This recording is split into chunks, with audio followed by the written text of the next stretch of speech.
Hello, okay, number 30 in this problem, they give us this graph on the previous page of f prime of x.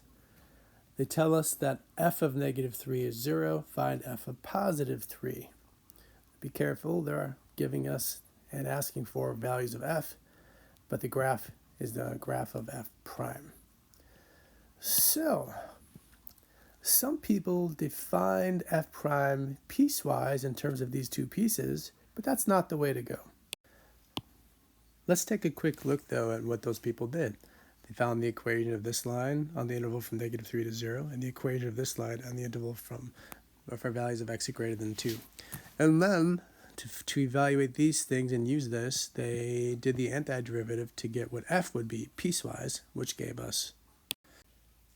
But these are different c's, so there'll be a c1 and a c2.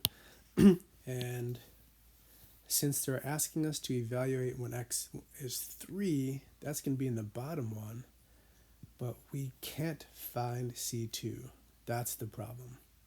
We can find c1 because we know that when x is negative 3, which is in this interval, the y value is 0.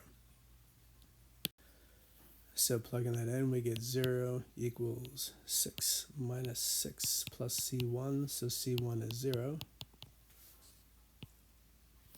But that doesn't at all help us to find f of 3 because we need to know what this constant is, and we can't without an initial value.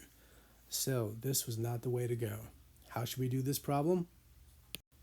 We should be thinking of the fundamental theorem of calculus.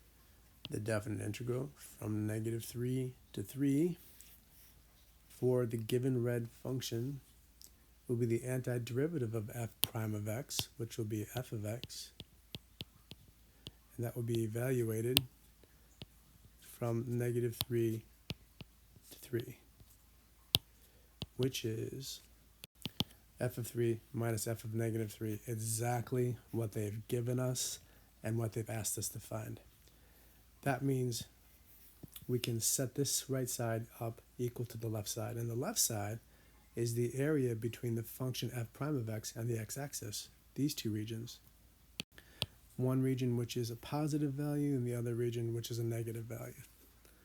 And this region has just no problem. The base is 5, the height is 2, so the area is 1/2 times 5 times 2, which is 5. And then we have to add this one, which is negative 1/2. So that area, the positive 5 and the negative 1/2, is the same thing as f of 3 minus f of negative 3. And f of negative 3 is 0. So f of 3 is equal to 5 minus 1/2, or 4.5. Answer choice C. Yay, nice and easy problem. Very little work. All it required is the fundamental theorem of calculus. Yay.